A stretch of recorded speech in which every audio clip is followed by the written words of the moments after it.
All right, hi, we got another espresso review for you. This is the Rocket Apartmento, the creme de la creme. It is probably the nicest home espresso machine you can have. It's the highest build quality, hand-built in Milan. It is not for everyone, though. I'm going to go ahead and just quickly talk about who I think this is for.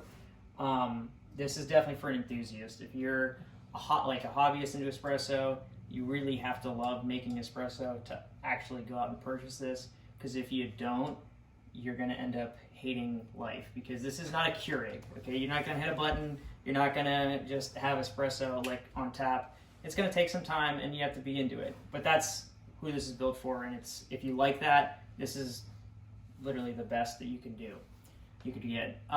So just a quick point on some different things on here. All the internals are copper lines, so it's very, very nicely built. Stainless steel all the way around. Only downside with the stainless is that the top cup warmer, it comes in plastic. You can buy one, which is what was done here. We bought a metal piece. So that's, the build quality is really great. Other thing too is this is a full 58 millimeter portafilter, so it comes off, got that nice wide. This is not the standard one that comes with it.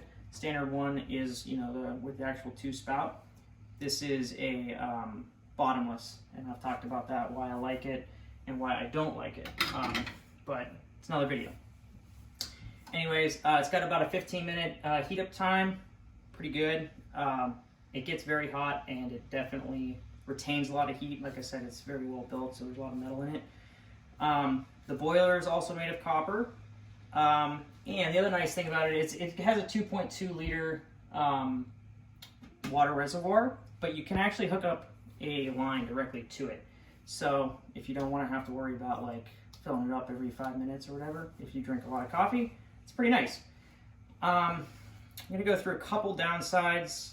There's not a lot, but like if you're very finicky, I think that you can add them, some of these things, like the PID for temperature control. That is not on here, but you can add one aftermarket. It's not that much. I think it's like about $100.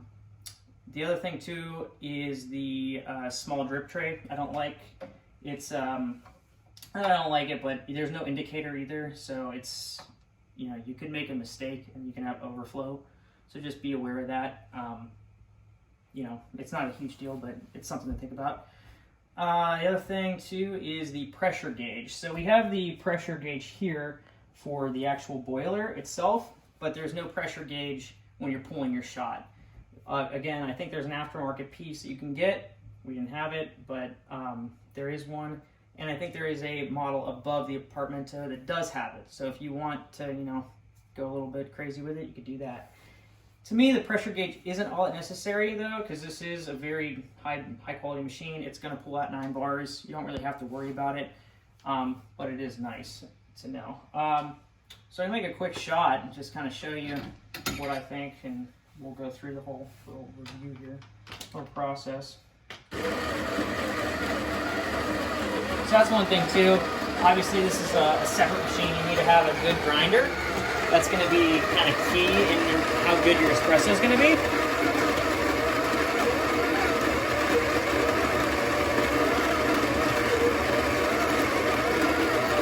Now we pre-measured everything. This is on this. It's going to be about 24 grams in, and we're going to shoot for about 48 out.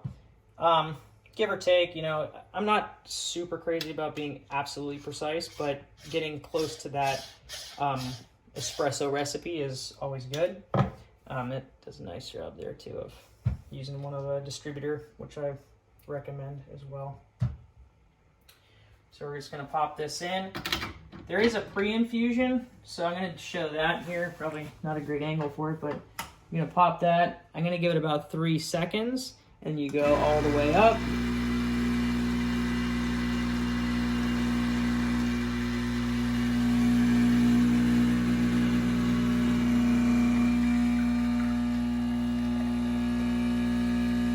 That's pulling a little faster than I'd like, but it's pretty good overall. And Yeah, you got a great shot of espresso there. Again, with that bottomless portafilter, expect to have some splashing and channeling. But all right, just real quick, I want to touch on the steam wand here. This is a very powerful steam wand. It has multiple pressures. I typically recommend releasing some of the water first because it doesn't come out quite super fast at first.